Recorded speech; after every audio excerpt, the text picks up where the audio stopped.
વિદ્યાર્થી મિત્રો, આજે આપણે ધોરણ 8 સેમિસ્ટર 1 પ્રકરણ 1 સમય સંખ્યાઓનો અભ્યાસ કરશું.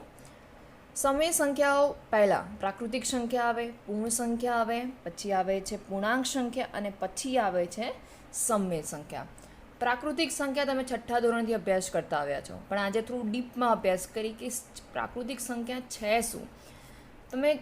તમે ખ્યાલ જ હશે કે તમને કે એ પ્રાકૃતિક સંખ્યા છે 1થી શરૂ થાય છે અને અનંત સુધી વિસ્તરેલી છે. સૌથી નાની પ્રાકૃતિક સંખ્યા 1 છે. જેમ કે એક સમીકરણ લખું છું હું, x + 5 = 15. હવે આ એક્સની કિંમત શું છે? તો એક્સની કિંમત મારે જાણવી છે. તો x = 5 છે, એની સાથે ધન ચિહ્ન છે. હું એને જમણી સાઈડ લઈ જઈશ 15 જોડે, તો 15 - 5, તો x બરાબર મને મળશે 10. એક્ઝેક્ટલી આ 10 જે તમને મળે છે એ છે પ્રાકૃતિક સંખ્યા. એટલે આ બધી અજ્ઞાત સંખ્યાને શોધવા માટે આપણને પ્રાકૃતિક સંખ્યાનો મહાવરો ખૂબ જરૂરી છે. બીજું છે પૂર્ણ સંખ્યા. જેમ કે સમીકરણમાં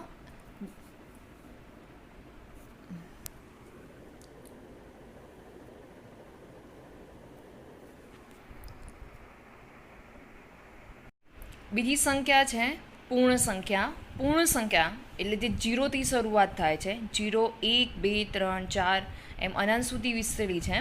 સૌથી નાની પૂર્ણ સંખ્યા 0 છે. એને ઇંગ્લિશમાં હોલ નંબર્સ તરીકે ઓળખવામાં આવે છે. સંકેતમાં W તરીકે આપણે એને શોર્ટમાં લખીએ છીએ.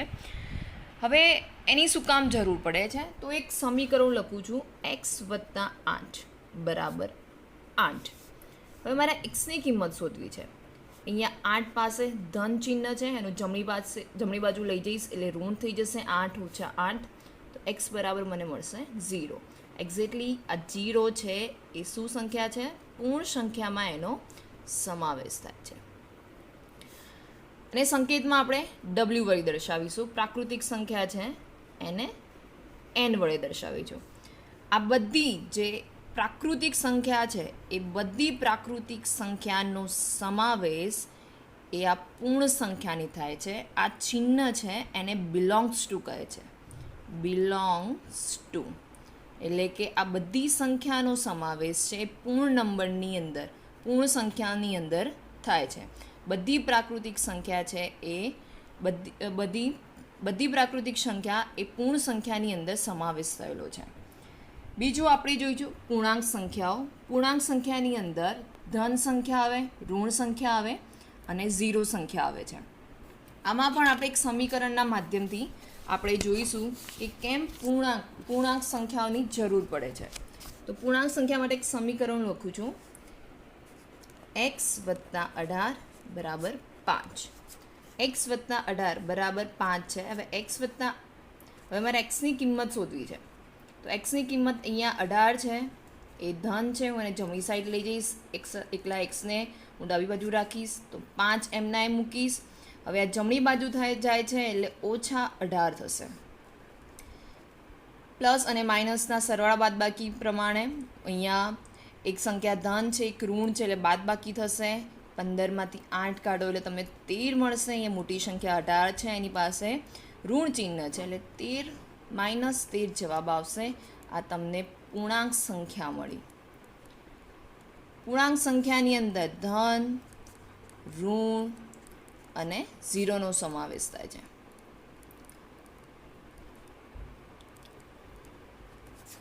હવે આને ઇંગ્લિશમાં ઝેરોટિકલ નંબર્સ કહે છે. સંકેતમાં એને Z વડે પણ દર્શાવવામાં આવે છે.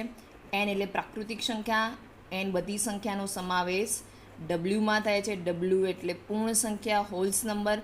બધી જ પૂર્ણ સંખ્યાનો સમાવેશ પૂર્ણાંક સંખ્યાની અંદર થાય છે, એટલે કે ઝેડની અંદર થાય છે. ઝેડ એટલે ઝેરોટિકલ્સ નંબર, એટલે કે પૂર્ણાંક સંખ્યાની અંદર એનો સમાવેશ થાય છે. હવે આપણે સમય સંખ્યાઓ વિશે સમજ મેળવીશું. સમય સંખ્યાની અંદર પ્રાકૃતિક સંખ્યા, પૂર્ણ સંખ્યા, પૂર્ણાંક સંખ્યા એ ત્રણ સંખ્યાનો સમાવેશ થાય છે. એટલે કે તેમાં ધન સંખ્યા છે, ઋણ સંખ્યા છે, 0 છે. ઉપરાંત તેની અંદર એની અંદર અપૂર્ણાંક સંખ્યાઓ, શુદ્ધ અપૂર્ણાંક, અશુદ્ધ અપૂર્ણાંક, મિશ્ર અપૂર્ણાંક, બધા અપૂર્ણાંકનો સમાવેશ તેની અંદર થાય છે. એક સમીકરણની મદદથી આપણે એને સોલ્વ કરીશું દાખલો. 2x બરાબર છે 3. તો x બરાબર એની કિંમત મળશે 3/2. તમે જાણો જ છો કે જ્યારે કોઈ સમીકરણ ઉકેલીએ છીએ ત્યારે કોઈ અંકને જમણી બાજુ લઈ જવું હોય તો એ સરવાળો હોય તો એ બાદબાકીમાં ફેરવાઈ જાય, બાદબાકી હોય તો સરવાળોમાં ફેરવાઈ જાય, ગુણાકારમાં હોય તો એ ભાગાકારમાં આવી જશે અને ભાગાકારમાં હોય તો એ ગુણાકારમાં આવી જશે. આ રીતે મને સમીકરણ ઉકેલતા મને સમય સંખ્યા પ્રાપ્ત થાય છે. બીજું તમે ઉદાહરણ જુઓ છો કે 5x + 7 બરાબર છે 0. હવે હું આ સમીકરણને ઉકેલું છું તો એક્સને મારે ફક્ત એક્સનો ઉકેલ શોધવાનો છે. હું 7ને પહેલાં જમણી બાજુ લઈ જાઉં છું એટલે 7 જોડે ધનનું ચિહ્ન છે એટલે જમણી બાજુ લઈ જશે ઋણ થઈ જશે. x બરાબર -7/5. 5 ગુણાકારમાં હતા, જમણી બાજુ લઈ ગઈ એટલે ભાગાકારમાં આવી જશે એટલે મને જવાબ મળ્યો છે x બરાબર -7/5. બીજું એક સૂત્ર તરીકે n એટલે કે પ્રાકૃતિક સંખ્યાનો સમાવેશ પૂર્ણ સંખ્યાની અંદર થાય છે. પૂર્ણ સંખ્યાનો સમાવેશ પૂર્ણાંક સંખ્યાની થાય છે એટલે કે પ્રાકૃતિક સંખ્યાનો સમાવેશ પૂર્ણની અંદર, પ્રાકૃતિક અને પૂર્ણ બંનેનો સમાવેશ પૂર્ણાંક સંખ્યાની અંદર થાય છે. અને પછી આવે છે r એટલે કે સમય સંખ્યા. પ્રાકૃતિક, પૂર્ણ અને પૂર્ણાંક ત્રણે સંખ્યાનો સમાવેશ સમય સંખ્યાની અંદર થાય છે. હવે આપણે સંવૃત્તાનો નિયમ જોઈશું. 6થા ધોરણથી આ સંવૃત્તાનો નિયમ આવે છે. કોઈ પણ બે પ્રાકૃતિક સંખ્યાનો સરવાળો કરતાં જો પ્રાકૃતિક સંખ્યા મળે તો સંવૃત્તાનો નિયમ જળવાય છે. એવી રીતે પૂર્ણાંક માટે પણ કોઈ પણ બે પૂર્ણાંક સંખ્યાનો સરવાળો કરતાં જો પૂર્ણાંક સંખ્યા જ જવાબ મળે તો સંવૃત્તાનો નિયમ જળવાય છે. એવી જ રીતે સમય સંખ્યા માટે છે કે કોઈ પણ બે સમય સંખ્યાનો જો સરવાળો કરવામાં આવે અને જવાબ તમને સમય સંખ્યા જ પ્રાપ્ત થાય તો તેની અંદર સંવૃત્તાનો નિયમ જળવાય છે. એટલે કે કોઈ પણ ક્રિયા હોય, સરવાળો હોય, બાદબાકી હોય કે ગુણાકાર, તમે કોઈ પણ આ ચારેય ક્રિયા કરો છો એ બંને સમય સંખ્યા હોય અને તમને જવાબ સમય સંખ્યા જ મળે તો એનો મતલબ કે એની અંદર સંવૃત્તાનો નિયમ જળવાય છે. અહીંયા ઉદાહરણ આપેલું છે કે 3 + 2 બરાબર 5. 3 અને 2 એ બંને પ્રાકૃતિક સંખ્યા પણ છે, પૂર્ણ પણ સંખ્યા છે. પૂર્ણાંક અને સમય ચારે સંખ્યા તમે કહી શકો. એનો સરવાળો કર્યો છે, મને 5 જવાબ મળ્યો છે. પછી ગુણાકાર કર્યો છે -8 × -8 તો એનો જવાબ મને 16 મળ્યો છે એટલે કે જવાબ સમય સંખ્યા મળ્યો છે. એ રીતે પૂર્ણ માટે પણ, પૂર્ણાંક સંખ્યા માટે પણ આ વિધાન છે એ સાચું છે. હવે 4 કન્ડિશન આપી છે: પૂર્ણ સંખ્યા, પૂર્ણાંક સંખ્યા, સમય સંખ્યા અને પ્રાકૃતિક સંખ્યા. સંવૃત્તાનો નિયમ એ કઈ કન્ડિશનની અંદર શક્ય છે અને કઈ કન્ડિશનની અંદર શક્ય નથી. તો સરવાળામાં જો કોઈ પણ બે સંખ્યા પૂર્ણ સંખ્યા હોય તો જવાબ તમને સરવાળો કરતાં તેનો જવાબ પૂર્ણ સંખ્યા મળે તો કે હા મળે છે. એવી રીતે બે સંખ્યા પૂર્ણાંક હોય તો એનો જવાબ પૂર્ણાંક મળે છે તો હા મળે છે. પછી તમે સમય સંખ્યામાં પણ એવી રીતે જુઓ કે કોઈ પણ બે સમય સંખ્યાનો સરવાળો કરતાં તમને જવાબ સમય સંખ્યા મળે તો કે હા મળે છે. પ્રાકૃતિક સંખ્યામાં પણ તેનો કોઈ પણ બે સંખ્યાનો સરવાળો કરતાં તેનો જવાબ પ્રાકૃતિક સંખ્યા મળશે. એટલે કે સંવૃત્તાનો નિયમ સરવાળાની અંદર આ ચાર સંખ્યાની અંદર જળવાય છે. બાદબાકીમાં જુઓ તો પૂર્ણ સંખ્યાની અંદર, બાદબાકીની અંદર સંવૃત્તાનો નિયમ જળવાતો નથી. તો કઈ રીતે તો તમને સમજાવું કે 3 - 4 કરો. 3 - 4 કરીએ આપણે તો તમને જવાબ મળશે -1. -1 એ પૂર્ણ સંખ્યાની અંદર આવતી નથી, એ પૂર્ણાંક સંખ્યાની અંદર આવે છે. એટલે એની અંદર એ નિયમ પડાતો નથી. પૂર્ણાંક સંખ્યાની અંદર તો હા, આ એક્ઝામ્પલ પરથી તમે સમજી શકો છો કે પૂર્ણાંક સંખ્યાની અંદર નિયમ પડાય છે, સમય સંખ્યાની અંદર પણ પડાય છે, પ્રાકૃતિક સંખ્યામાં પડાતો નથી. એ પણ તમે આ એક્ઝામ્પલની મદદથી તમે સમજી શકો છો.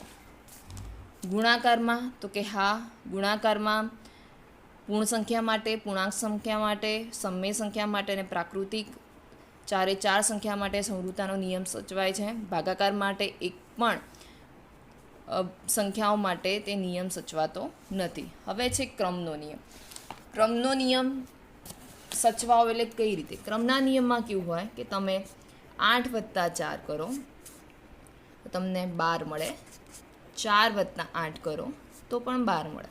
એવી રીતે બાદબાકીના કેસમાં કરો, 8 - 4 કરો તો તમને 4 મળશે, 4 - 8 કરો તો તમને -4 મળે.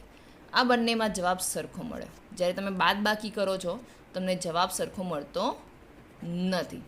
તો આપણે આની અંદર જોવાનું છે ક્રમના નિયમની અંદર કે કઈ કઈ સંખ્યાઓની અંદર ગુણાકાર, બાદબાકી, ભાગાકાર, સરવાળો કરતાં ક્રમનો નિયમ જળવાય છે કે નહીં.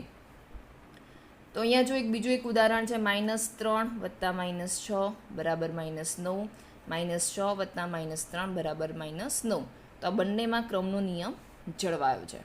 હવે તમે આમાં જુઓ -3 -4 -4 -3. તો -3 વત્તા 4 બરાબર -1 મળે છે, જ્યારે અહીંયા -4 વત્તા 3 બરાબર 1.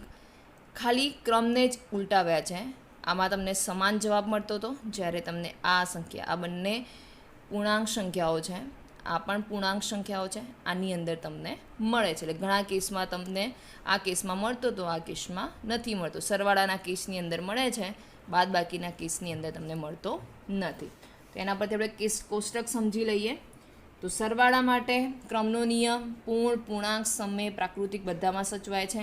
બાદબાકી માટે કોઈ પણ પૂર્ણમાં, પૂર્ણાંક, સમય કે પ્રાકૃતિક કોઈ પણ સંખ્યામાં સચવાતો નથી. ગુણાકાર માટે તો હા, તો ગુણાકાર મેં તમને કહ્યું કે 3 ગુણ્યા 4 કરો તો પણ તમને 12 મળે, 4 ગુણ્યા 3 કરો તો પણ તમને 12 મળે, -5 ગુણ્યા 2 કરો તો -10 મળે, -2 ગુણ્યા 5 કરો તો પણ તમને -10 મળશે. એટલે ગુણાકારમાં પણ બધી સંખ્યામાં તમને ક્રમનો નિયમ સચવાય છે. ભાગાકારમાં કોઈ પણ કેસમાં ક્રમનો નિયમ સચવાતો નથી. પરીક્ષામાં બહુ પૂછાય છે, એટલે વાંચી લેવું.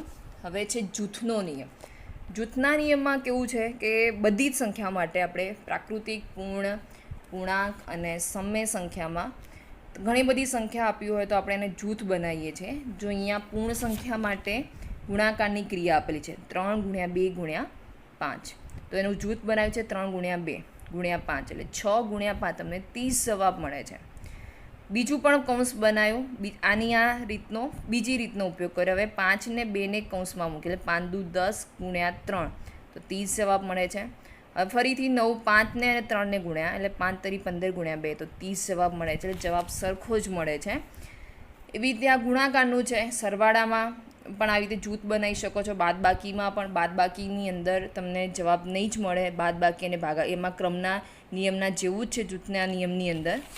તો આપણે ફરીથી જોઈએ કે 4 સંખ્યાઓમાં 4 ગાણિતિક ક્રિયામાં કઈ ક્રિયાની અંદર એ નિયમ પડાય છે, જૂથનો નિયમ. તો સરવાળામાં તો કે હા 4 સંખ્યાની અંદર પડાય છે. બાદબાકી એક પણ સંખ્યામાં પડાતો નથી. ગુણાકાર 4 સંખ્યામાં અને ભાગાકારમાં પણ 4 સંખ્યાની અંદર પડાય છે. હવે છે વિરોધી સંખ્યાનો નિયમ.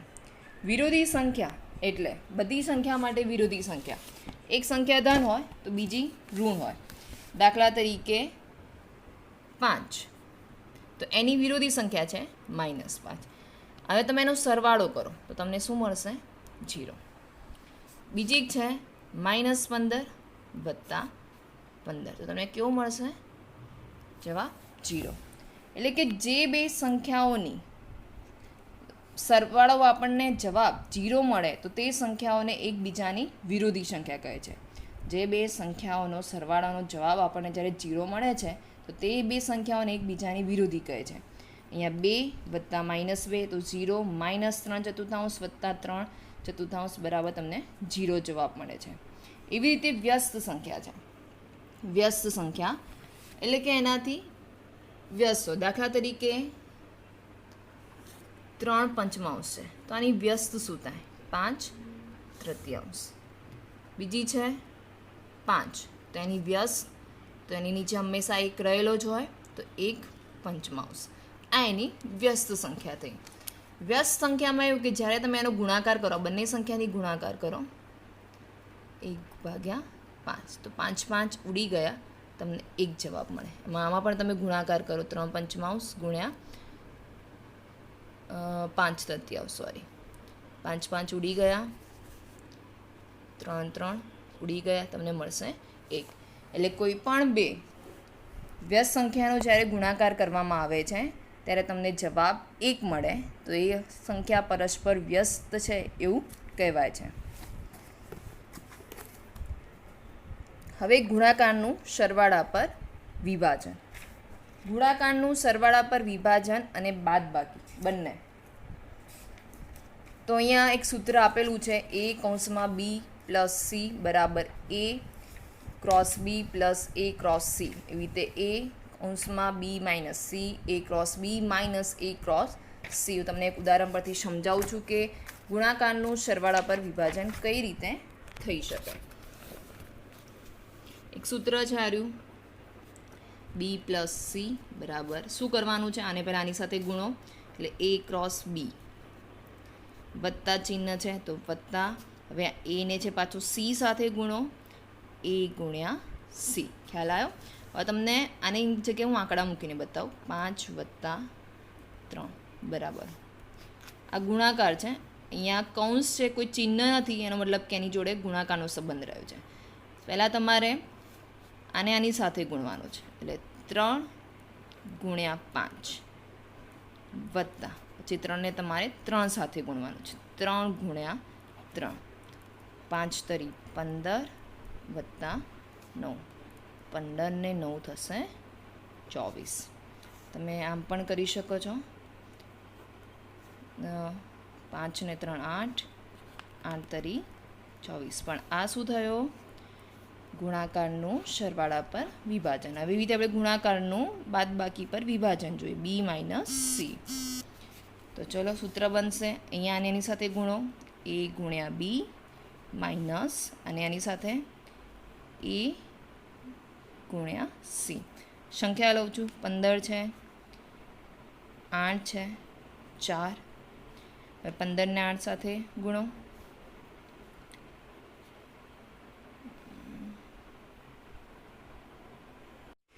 15 ગુણ્યા 8 ઓછા 15 ગુણ્યા 4 15 અઠ્ઠા થશે 120 ઓછા 60 એ તમને જવાબ મળશે 60. આપણે આ સ્વાધ્યાય 1.1 સુધીમાં પૂર્ણ સંખ્યા, પૂર્ણાંક સંખ્યા, પ્રાકૃતિક સંખ્યા, સમય સંખ્યા એ બધી સંખ્યાની જાણકારી મેળવી.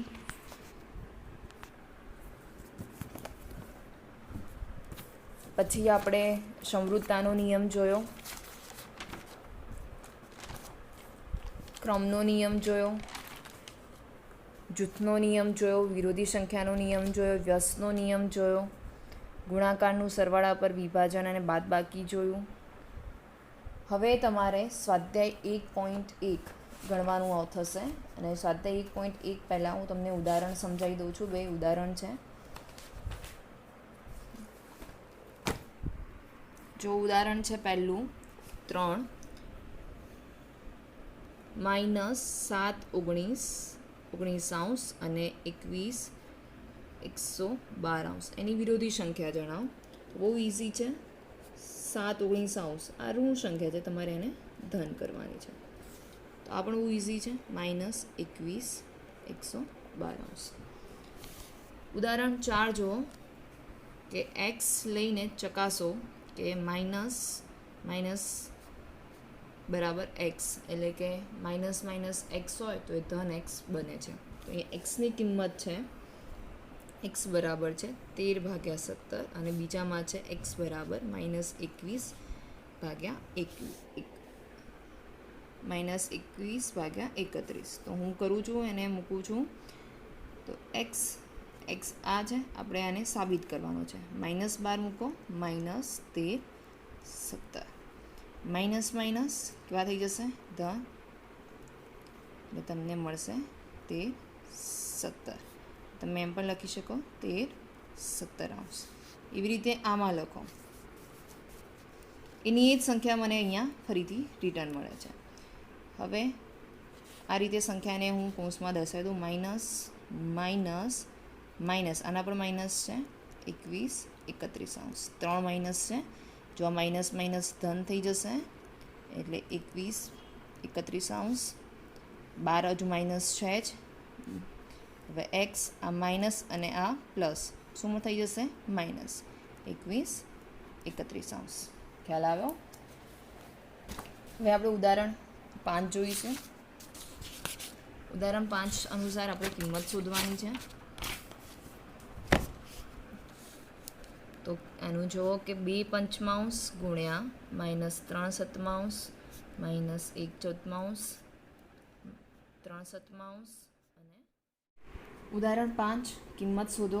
આપણે કિંમત શોધશું. અહીંયા આપણે ક્રમના નિયમનો ઉપયોગ કરીશું. ક્રમને ઉલટાવતા પણ તમને જવાબ સરખો જ મળશે. તમે જુઓ છો કે -3/7 એ એક સમાન છે, એટલે બંનેને નજીક લાવીશ.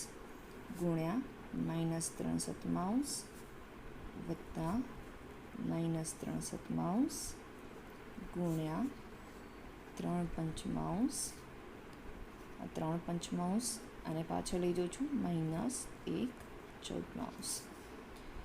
હવે આ બંનેને કોમન કાઢી લઉં છું, એટલે એને ગુણાકારમાં કૌંસની બહાર લઈ લઉં છું.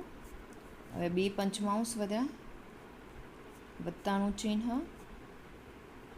3/5 અને -1/14. ચલો -3/7 3 હવે 5 ભાગ્યા 5 -1/14 -3/7 અહીંયા 5 ભાગ્યા 5 એટલે તમને 1 જવાબ મળશે, -1/14. અને એક સાથે ગુણી લો એટલે તમને મળશે -3/7 ઓછા 1/14. તમે આનું લસા તમને 14 મળશે. 14 લસા એટલે છેદ તમારે 14 કરવાનો છે. અહીંયા 14 છે, અહીંયા 14 કરવા માટે 2 વડે ગુણો, ઉપર નીચે -6 ભાગ્યા 14 ઓછા 1/14 -6 ભાગ્યા એટલે તમને મળશે -7/14 7 દુ 14 એટલે તમને જવાબ મળશે -1/2.